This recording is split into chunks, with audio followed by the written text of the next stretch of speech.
Amada Iglesia, muy buenas tardes, bienvenidos. Retomamos hoy nuestras clases después de la pausa de Semana Santa.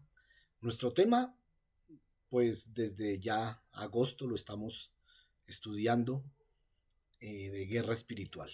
Y lo estamos haciendo a través del parámetro bíblico, de lo que hemos podido estudiar durante estos meses, en donde es el parámetro bíblico el que nos está guiando a través de lo que implica el ataque del enemigo, la estrategia del enemigo, los métodos del enemigo y la postura del cristiano, de la iglesia, la nuestra, en esa guerra que cotidianamente nos vemos abocados a enfrentar. Es la realidad cristiana. Es más, es la realidad de la humanidad. El hombre es hecho, es puesto en el jardín del Edén, allá en Génesis capítulo 2, y ya en el capítulo 3 viene el primer ataque del enemigo. Y el primer ataque a la mente de la primer pareja, a la mente de Eva. Si usted estuvo en la predicación de este domingo, seguramente va a tener más claridad acerca de lo que pasa en la mente, de qué es lo que pasa allí, por qué es esa área especial en la que Satanás ataca. Pudimos ver que, a diferencia de toda la creación, el hombre fue creado a imagen y semejanza de Dios, y solo fue al hombre a quien, a través del soplo de vida, puso en el hombre un ingrediente que no había en los animales, que no había en las plantas, que no había en el cosmos, solamente en el hombre. Y puso algo que era parte de Dios, la conciencia. Por eso el campo de batalla es la mente, porque en realidad Satanás ataca la conciencia humana, la que hemos estado estudiando en predicaciones y la que durante tanto tiempo hemos podido ver. Pues bien, continuamos hoy con nuestro tema. Vamos a poner este tiempo delante de Dios. Organice sus cuadernos de apuntes, sus Biblias, si tiene diferentes versiones, su entendimiento y su corazón. Y que nuevamente Dios nos hable hoy. Amado Señor y Rey, gracias por este privilegio que nos das de poder involucrarnos en la Escritura como iglesia a través del estudio bíblico. ¿Es tu mandato? Tú dijiste que escudriñen las Escrituras porque en ellas tienen la vida eterna, porque ellas revelan lo que hay en el corazón de Dios. Pues hoy lo hacemos ateniéndonos, Señor, al mandato bíblico y, sobre todo, para hacer de cada enseñanza vida en nosotros que nos lleve a la madurez y finalmente a la perfección, a la medida de la estatura de la plenitud de Cristo. Gracias, bendito Señor, por mis hermanos que están allí, por sus corazones, por su anhelo de aprender de ti. Espíritu Santo, háblanos, revélanos y déjanos ver allí, ocultas tras las palabras, la verdad y el mensaje bíblico. Gracias, bendito Señor. Amén. Aleluya. Recordaba, amados, mientras oraba, a David Ormachea, ese maestro cristiano de, de finales del siglo XX, cuando estaba en su auge evangelístico y como maestro, y decía que cuando uno se introduce en la palabra y abre sus páginas, debe estar con el mismo anhelo, la misma intención que lo hacían los buscadores de oro en tiempos de allá, en el oeste americano, eh, en las descubiertas minas de oro. Y entonces vinieron de todo el mundo a esa región y llegaban a esas tierras y se fijaban en todo. Y decía David Ormachea, si tenemos el mismo anhelo en nuestro corazón y buscamos ahí en la palabra su riqueza, su tesoro, van a ser como pepitas de oro. Yo así lo entendía en ese tiempo y lo hacía con ese propósito. Pues bien, amados, aquí muy concentraditos, estoy controlando nuestro tiempo. Vamos a nuestra portada. Y entonces volvemos ahí a nuestra escena. Guerra espiritual, el soldado. No vestimos con escudo, armadura, casco, espada, pero espiritualmente esta habrá de ser nuestra opción. No hay forma de salir desprotegido. Y entonces echamos mano de la palabra de Efesios 6:11. En esta versión de Dios habla hoy. Protéjanse con toda la armadura que Dios les ha dado para que puedan estar firmes contra los engaños del diablo. Y pudimos ver que esta palabra engaños, que en griego es la palabra metodeia, habla de engaños, estrategias, trampas, mentiras, todas las argucias y todo lo que el diablo intente hacer va dirigido directamente a nuestra mente, a nuestra conciencia. Allí es donde hace daño. Pues bien, y quiero retomar desde donde dejamos la semana anterior. Estamos en el norte de África, en Egipto. Aquí podemos ver, voy a pedirles que estemos muy atentos a la gráfica, porque aquí hay 3 lugares. Uno, perdón, de la línea roja a su izquierda es Egipto. Luego, de la línea roja a la derecha es Israel. Y en el centro, en donde aquí aparece la península del Sinaí, es desierto. Son 3 lugares geográficos. 3 lugares que nos narra la Biblia como el origen, la ruta y el destino de un pueblo al que Dios le había dado una promesa. Estos 3 lugares también nos hablan de 3 tiempos. Para Israel, del Éxodo, Egipto es su pasado, el desierto es su presente y la tierra de la promesa es el futuro. Son 3 tiempos en los que espiritualmente nosotros caminamos. Nuestro pasado es el mundo en el que vivíamos.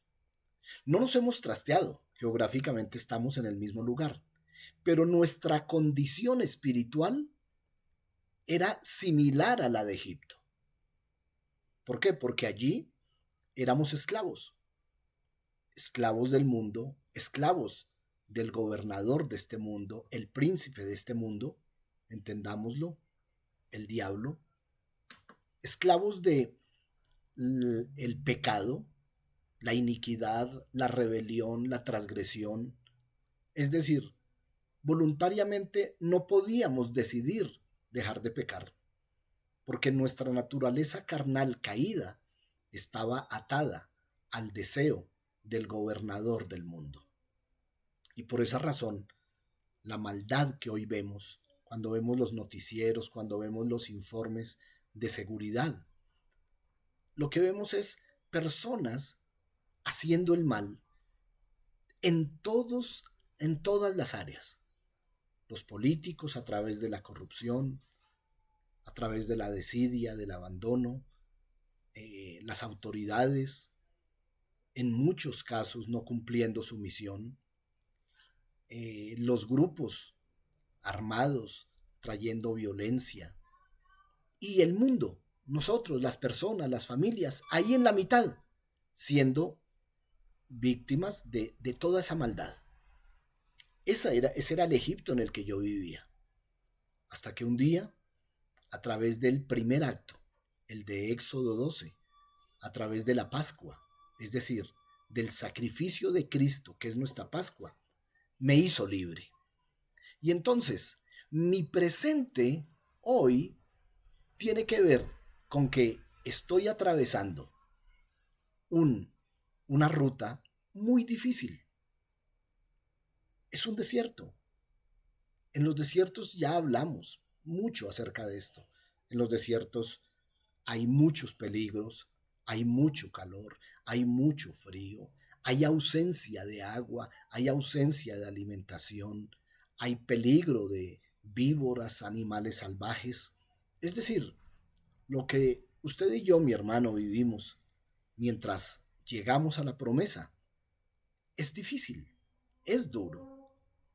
De tal manera que debemos estar apercibidos para cada día de nuestro caminar. Recuerden que Pablo le decía a Timoteo, su discípulo, acerca de pelear la buena batalla, acerca de militar y de hacer de su milicia algo diario. Es decir, Pablo hacía consciente a Timoteo que la vida en este mundo era una lucha continua, eran batallas día a día. Es lo que vivimos hoy. Entonces, tengamos claridad de esto. De Egipto, nuestro pasado, a Canaán, la tierra de la promesa, la Jerusalén que nos espera en los cielos, estamos haciendo una escala en el desierto. Quisiéramos haberla hecho en una llanura fértil, pero no. Esta es la manera de Dios. Pues bien, vamos a recordar. Esto lo vimos la semana anterior y quiero sobre esto empezar a trabajar hoy con todos ustedes. Recuerden, amados, esto hace parte de nuestra vida. No estoy hablando de historia sagrada. No estoy hablando de los sucesos que acontecieron hace 3500 años. Porque este Levítico aproximadamente es del 1500 antes de Cristo. Pero quiero que al igual que lo hicimos hace 15 días, 2 semanas, lo analicemos. En este tiempo, Jesús le está hablando, Moisés, mandado por Dios, le está hablando al presente de Israel. Su pasado quedó en Egipto, ya atravesaron el Mar Rojo. Su promesa, la que se le hizo a Abraham, Isaac y Jacob, y que ahora Dios se la está haciendo a ellos, está adelante, es su futuro. Y entonces ellos deben tener claro que el pasado quedó atrás. Y entonces Dios les está hablando al presente en el desierto y les está hablando desde su realidad.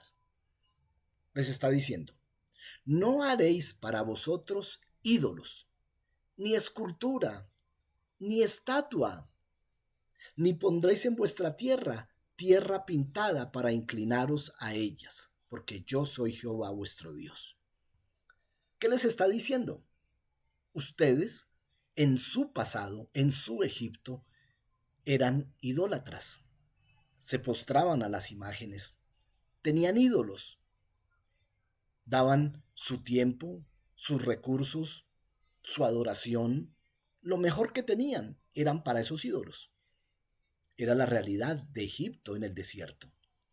Pero recuerden que, como nos dice allá en Hebreos en el capítulo 9, todas esas cosas que están escritas en el Antiguo Testamento, en realidad son sombras, son cosas que nos dejan ver la realidad que vivimos hoy. Y entonces a mí hoy Dios me habla desde mi presente, 2024, conociendo lo que yo era en mi vida pasada, y me está diciendo, no haga más esto que hacía allá. Y cada uno sabemos qué es eso que hacíamos, a qué es lo que debemos renunciar, a qué es lo que debemos romper, a qué es lo que debemos morir. A ellos les advierte acerca de la idolatría. Versículo 2. Guarden mis días de reposo y tengan en reverencia mi santuario. Recuerden que ya en el Éxodo 24 hay una visión celestial y quiero aprovechar para recordarles, hablo del tabernáculo, ¿no? Que está a partir del Éxodo 24 y la Biblia le dedica muchos capítulos al tabernáculo. Pero no es que Dios le haya dado los planos del tabernáculo a Moisés, simplemente le dio una visión del cielo, del santuario celestial.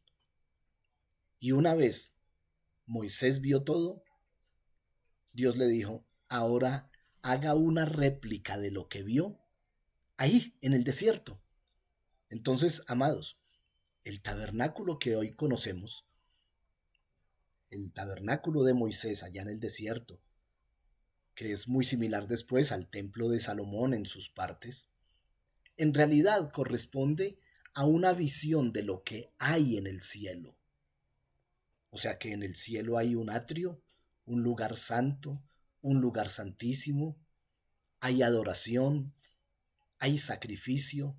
Todo lo que pasaba en el tabernáculo, eso no se lo inventó Moisés, Dios se lo mostró.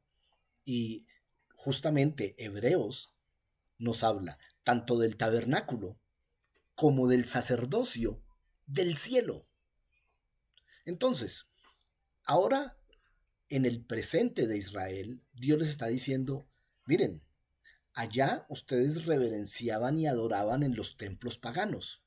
Ahora yo les estoy trayendo mi santuario, mi templo, mi lugar de adoración, para que ustedes guarden los días de adoración exclusivamente para mí.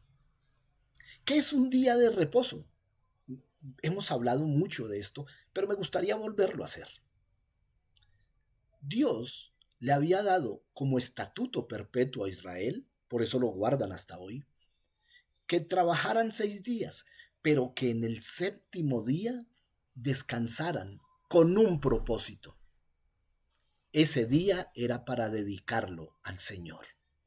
Era el día de relación cercana con Dios. Era el día de congregarse. Era el día de compartir como pueblo de Dios sacrificio, adoración, ofrenda, todo lo que implicaba lo que pasa en el santuario. Por eso hasta el día de hoy, si esto es sombra, nosotros trabajamos de lunes a sábado y el domingo es un día de descanso. Pero es un día de descanso para el Señor. Por eso la misma palabra de Hebreos en el capítulo 10 nos dice, no dejen de congregarse. Bueno, versículo 3 de Levítico 26. Si anduviereis en mis decretos y guardaren mis mandamientos y los pongan por obra, y entonces, ¿qué es la ley? La ley es la voluntad de Dios, el corazón de Dios, descrito a través de Moisés para que ellos guarden esos mandamientos, estatutos, decretos, preceptos. Primero, tienen que escucharlos, tienen que conocerlos y luego los tienen que poner por obra. ¿Qué es lo que nos dice Santiago en el capítulo 1? No sean solamente oidores, sino hacedores de la palabra. Si lo hacen, yo daré vuestra lluvia en su tiempo, y la tierra rendirá sus productos, y el árbol del campo dará su fruto. La trilla alcanzará la vendimia y la vendimia la sementera. Bueno, recuerden que Egipto, a causa del Nilo, del delta del Nilo, de los afluentes del Nilo, es una tierra muy fértil. Y entonces Dios les está hablando de fertilidad, Dios les está hablando de agricultura y les está diciendo, si ustedes quieren recibir la bendición de la tierra, pongan por obra mis mandamientos y no faltará el pan hasta saciaros. Y les daré paz en la tierra a la que los voy a llevar. Nadie los espantará, dormirán bien, no habrá bestias que los asolen, ni enemigos con espada que vengan a atacarlos. Y si tienen enemigos, siempre ustedes le vencerán. Versículo 11. Y pondré mi morada en medio de vosotros, y mi alma no os abominará. Y andaré entre vosotros, y yo seré vuestro Dios, y vosotros mi pueblo. Yo, vuestro Dios, que os saqué tiempo pasado de la tierra de Egipto. ¿Para qué? Y les está recordando su pasado. Para que ya no sean más siervos,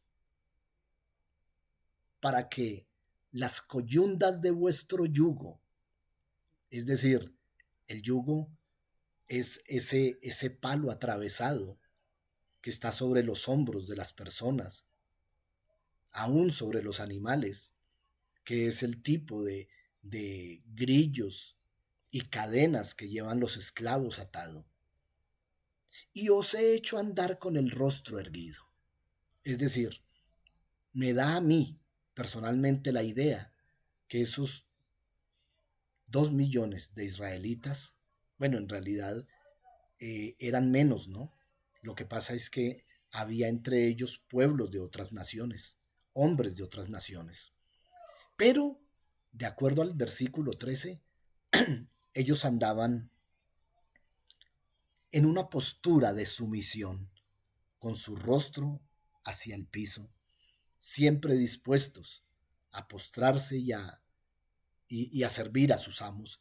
Y Dios les dice, ya no más, son libres, levanten la frente, ya su posición no será de servidumbre, sino de dominio. ¿Qué es esto? Este es el corazón de Dios, amados. Esto que estamos viendo es el corazón de Dios. Esto es lo que Dios quería hacer con su pueblo. Ya no más esclavos. Yo voy con ustedes y sus descendientes, voy a cumplir la promesa que le hice a Abraham, Isaac y Jacob, en donde les advirtió que iban a estar 400 años en Egipto, pero que de allí los iba a sacar. El propósito de Dios es liberarlos de esclavitud, hacerlos libres para que tomaran sus propias decisiones, arrancando en la Pascua. Recuerden, esta es la sombra. El propósito de Dios no ha cambiado. Este fue con Israel, que era su pueblo. Ahora, el propósito de Dios es con nosotros. El sueño de Dios es con nosotros, que no somos su pueblo, somos sus hijos. Tú y yo, mi hermano, somos hijos de Dios. Y el propósito al sacarnos de nuestro Egipto fue hacernos libres.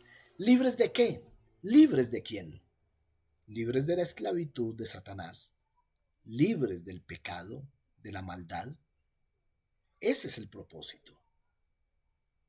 Y así como a Israel le dio la ley, le dio a conocer su voluntad, su corazón, para que ellos lo escucharan, lo guardaran y lo pusieran por obra, de la misma manera nosotros también, siendo libres, tenemos la capacidad de poner por obra lo que Dios nos da a entender, lo que Dios nos da a conocer. Pues bien, entendemos que el pueblo salió de Egipto, pero el emperador de Egipto, el faraón de Egipto, el gobernador de Egipto, no quedó muy satisfecho, tanto que tan pronto ellos salen, él los persigue. El interés del faraón de Egipto, entiéndase, el gobernador de este mundo, el príncipe de este mundo, es no dejarnos salir de esclavitud. Y si salimos, perseguirnos y hacernos volver. Y esto que estamos viendo aquí nos muestra el corazón del pueblo de Israel, porque ellos salieron de Egipto. Quiero que leamos, esto fue lo último que leímos la semana anterior, quiero que leamos 3 porciones que tengo para ustedes hoy, que no hace más que dejarnos ver cómo es el ataque del enemigo. Ellos salieron de Elim y vinieron al desierto de Sin. Y toda la congregación de los hijos de Israel murmuró contra Moisés y Aarón en el desierto. Bueno, amados, ¿cuánto hace que salieron de Egipto? Si vamos a Éxodo 16, pues tengamos claro que llevan una semana. En Éxodo 12 fue la Pascua, en Éxodo 13 salen, en Éxodo 14 atraviesan el Mar Rojo, en Éxodo 15 dan gracias a Dios por la liberación, por la salvación, y aquí está Éxodo 16. Y esta porción del versículo 2 nos dice que toda la congregación era normal. Y alguna vez hablábamos en una predicación acerca de esto. Y meditábamos acerca de ahora que soy libre, ¿estoy preparado para vivir como un hombre libre? Ahora que tengo capacidad de decidir, ¿en realidad estoy preparado para tomar decisiones? Este pueblo no.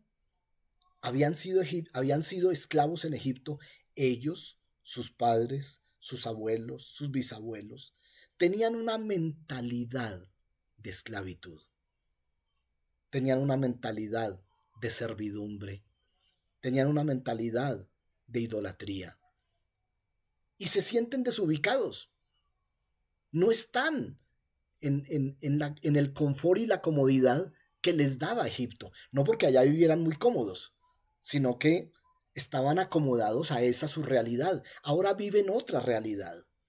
Y entonces, cuando ya se sienten lejos de su pasado, por fuera de su esclavitud, entonces dicen, ojalá hubiéramos muerto por mano de Jehová en la tierra de Egipto. Y ustedes dirán, ¿cómo así por mano de Jehová? Recuerden los primeros 10 capítulos del Éxodo. Ellos fueron testigos de la mortandad de egipcios a través de las 10 plagas. Plagas que a ellos no los tocaron. Y ahora ellos están diciendo, ojalá esas plagas también nos hubieran matado a nosotros allá en Egipto. Cuando nos sentábamos a las ollas de carne, cuando comíamos pan hasta saciarnos. Y ahora usted, Moisés, la figura de gobierno, y Aarón, su autoridad espiritual, nos han sacado a este desierto para matarnos de hambre.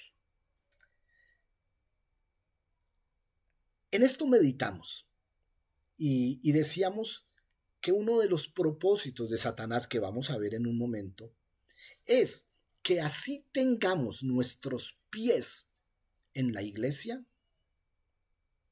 así tengamos nuestra vida en un ministerio, todavía nuestra mente esté anhelando las cosas de Egipto, las cosas de atrás. Tiempo después, Números 14, Dios, como siempre, cuidadoso, les da agua de la roca, les da maná, codornices, les guarda en la noche, les guarda en el día.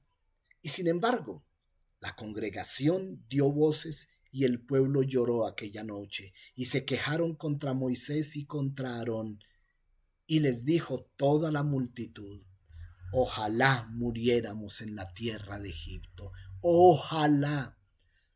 ¿Por qué nos ha traído Jehová a esta tierra para caer a espada y que nuestras mujeres y nuestros niños sean por presa? Y entonces meditan en algo. ¿No sería mejor volver a Egipto? Y aquí tengo que ser puntual, amados. Es decir, enfático. ¿Ha pensado alguna vez en volver al mundo? O quizá volvió al mundo, pero no se ha dado cuenta, porque asiste los domingos a la iglesia, pero está haciendo lo mismo que hacía antes en el mundo. Con los pies está en una parte, pero con sus acciones, con su mente, con su pensamiento, todavía está en Egipto. Ese es el propósito del diablo.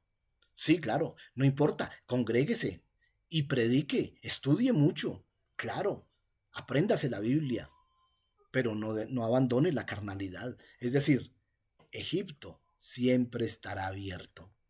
Y aquí ellos en el versículo 3 dice, ¿no sería mejor devolvernos? ¿No sería mejor? Amados, después de ser libres, de tener la capacidad de decidir, de tener una promesa de bendición adelante, y sin embargo, ¿será que nos devolvemos mejor? Bueno, mire esta otra perla de Números en el capítulo 11. Poco después, el pueblo comenzó a quejarse de las privaciones que enfrentaba. ¿Privaciones? Claro, estaban en el desierto. en Egipto seguramente andaban en el Cairo por las calles empedradas o pavimentadas. Aquí están pisando arena. Y escuchen esto. Y el Señor oyó todo lo que decían, todas sus quejas, todos sus lamentos. Entonces el enojo del Señor se encendió contra ellos y envió un fuego que ardió entre ellos. Recuerden, hace poco habían dicho, ojalá hubiéramos muerto por las plagas. Dios dice, pues no serán las plagas. Y murieron algunos en las afueras del campamento. Y cuando empezaron a morir, el pueblo pidió ayuda a gritos a Moisés. Y entonces Moisés oró al Señor y el fuego se apagó. Después, ese lugar fue conocido como Taberá, que significa lugar del fuego que arde, porque el fuego del Señor ardió allí entre ellos. Entonces, la gentuza extranjera que viajaba con los israelitas, y aquí es en donde necesito aclararles esto. No todos los 2 millones que que salieron de Egipto y tenían que entrar a Canaán, eran descendientes de Jacob. Allí, en Israel, perdón, en Egipto, ellos emparentaron con egipcios. Pero es que Egipto era un imperio y entonces había gente del resto de África, gente de Asia, gente de Europa, que con el tiempo llegó a hacerse amiga de los israelitas, llegó a trabajar con ellos, quizá a emparentar con ellos. Y cuando Dios libera a Israel, ellos salen como parte del pueblo. La Biblia lo dice claramente. Pero eran gente que, como no eran descendientes de Abraham, Isaac y Jacob, no se apropiaron de la promesa. Ellos siempre serían forasteros en medio de Israel. Ellos siempre pondrían el pensamiento diferente. Y entonces dice que aquellos extranjeros que viajaban con los israelitas en el desierto comenzaron a tener fuertes antojos por las cosas buenas de Egipto. Ah, caramba. ¿Hay cosas buenas en el mundo?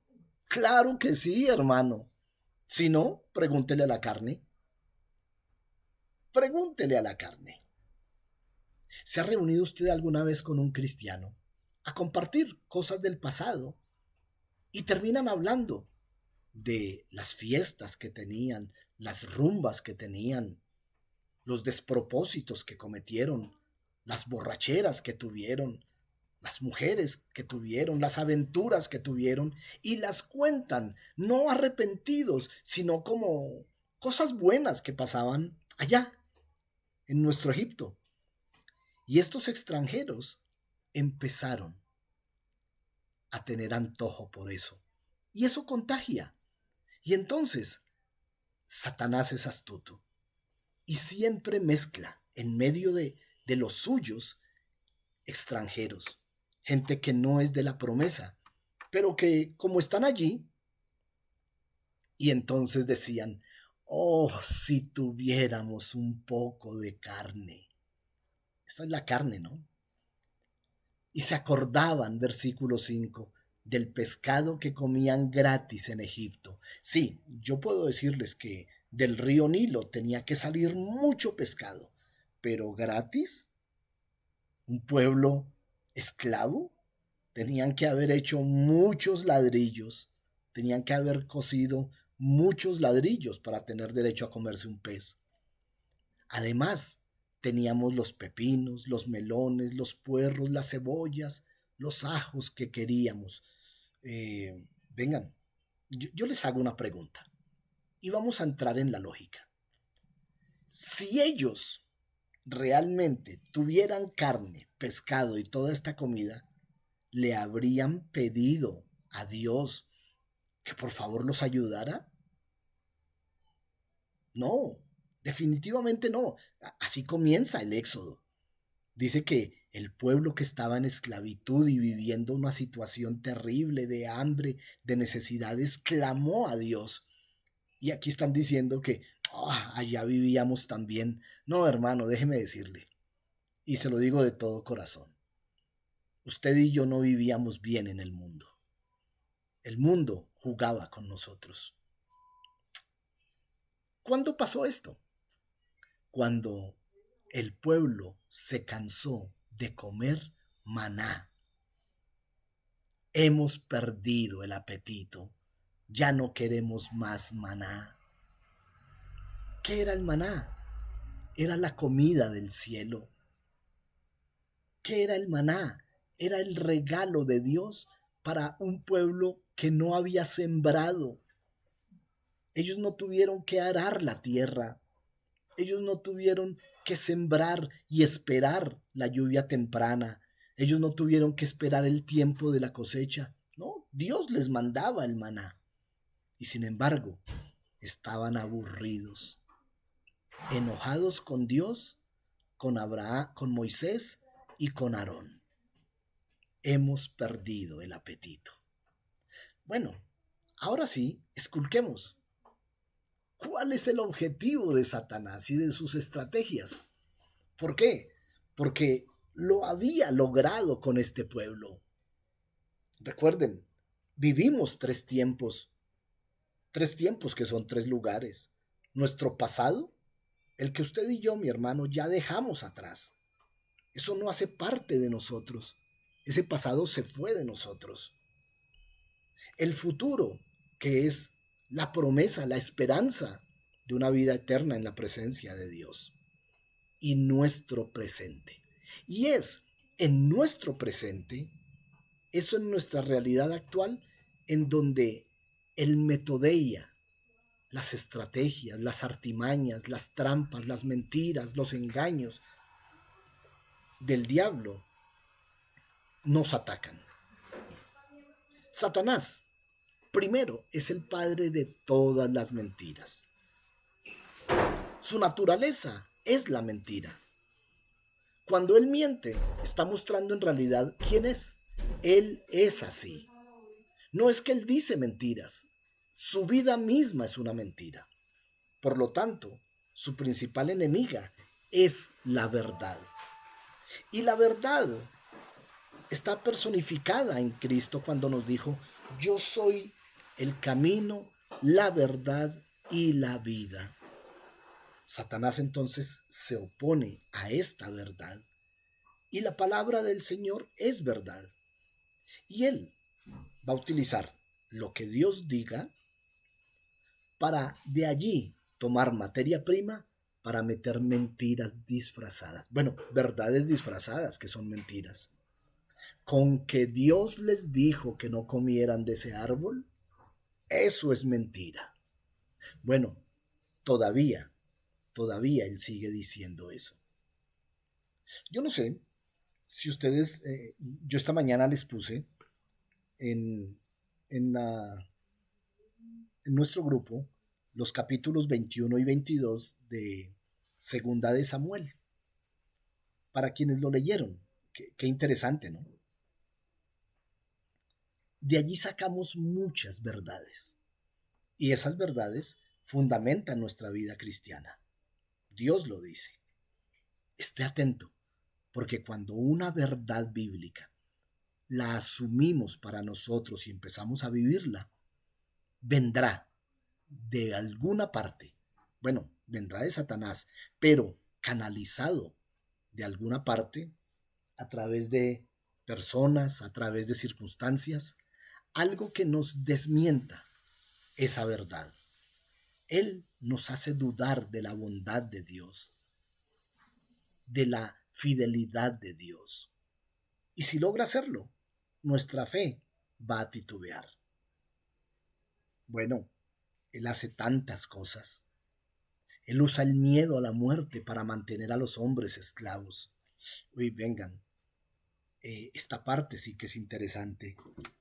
Cuando recordamos lo que Pablo nos dice, que para él morir es ganancia, uno dice: ¿cómo así? ¿Es que no amaba la vida? No, claro que la amaba. Él dice, mientras yo viva, mi vida es Cristo. Mientras yo viva, vivo para el Señor. Pero cuando muera, tendré la mejor parte, porque entonces pasaré de mi presente a mi futuro, que es la promesa de Dios. Bueno, ¿cuántos de nosotros todavía no tenemos claridad en que nosotros, así como fuimos sepultados juntamente con Cristo, también seremos resucitados, así como Él resucitó? Él hace que las personas tropiecen sobre las malas actitudes cristianas. Como esto queda grabado, estas citas les van a quedar a ustedes allí grabadas para que usted vaya y las revise y se va a dar cuenta que esto es tan cotidiano. Él ciega las mentes de los incrédulos. Allá en 2 Corintios, Pablo escribe a los Corintios en el 4:4, diciéndoles que ciega las mentes de los incrédulos para que no les resplandezca la verdad. Así es que esa es una realidad. ¿Por qué? Para este pueblo de Israel, ellos sabían que iban a una tierra que fluye leche y miel. Mandaron espías. Los espías dijeron, es una tierra que fluye leche y miel. Es más, trajeron frutos de esa tierra para que los vieran. Y dijeron, sí, allá hay gigantes, pero los derrotaremos. Allá hay ciudades amuralladas, pero caerán.